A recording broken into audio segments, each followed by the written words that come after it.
প্রিয় শিক্ষার্থীরা, এই ভিডিওতে আমরা কথা বলবো দ্বন্দ্ব সমাস নিয়ে। ধরো তুমি স্কুল বা কলেজে গেলে, হোমওয়ার্ক করে যাওনি, তখন টিচার তোমাকে বলল আগামীকাল তোমার বাবা মাকে নিয়ে আসবে। খেয়াল করে দেখো, এখানে বাবা ও মা দুটো পার্টি গুরুত্বপূর্ণ। বাবাকেও নিতে হবে, মাকেও নিতে হবে। তাহলে দ্বন্দ্ব সমাস হচ্ছে উভয় পদ প্রধান সমাস, অর্থাৎ বাবাও গুরুত্ব পাবে, মাও গুরুত্ব পাবে। তোমার মা তোমাকে বলছে যে তোর বাবার আয় ব্যয়ের বিষয়টাও তোর চিন্তা করা উচিত, তুমি যখন অনেক খরচ করছো। খেয়াল করে দেখো, আয় ও ব্যয় দুটোই গুরুত্বপূর্ণ। এটা হচ্ছে বিপরীতার্থক দ্বন্দ্ব, বিপরীত শব্দ যোগে গঠিত হয়।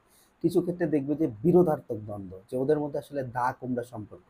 তাহলে শুধু কুমড়া বললে হবে না, দা বললে হবে না, সম্পর্কটা কেমন হতে হবে? দা ও কুমড়া দুটো পদই প্রাধান্য পাচ্ছে।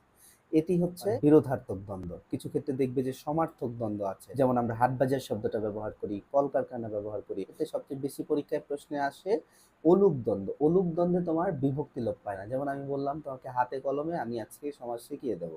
এই যে হাতে ও কলমে, এখানে খেয়াল করে দেখো, হাতের একার, কলমের একার, এই দুটো একার রয়ে যাচ্ছে, অর্থাৎ বিভক্তির লোপ না পেলে সেটিকে আমরা অলুক দ্বন্দ্ব বলবো। একশেষ দ্বন্দ্বটা কি?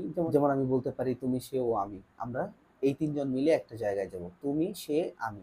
খেয়াল করে দেখো, এই তিনটা না বলে আমরা বলতে পারি আমরা। তাহলে আমি থেকে আমরা হয় তুমি, সে, আমি। শেষ পদ আমি দিয়ে যেহেতু নতুন শব্দটা তৈরি হচ্ছে আমরা, সেক্ষেত্রে শেষ পদের মাধ্যমে এই দ্বন্দ্ব সমাসটা হচ্ছে, এই কারণে আমরা এটিকে বলছি একশেষ দ্বন্দ্ব।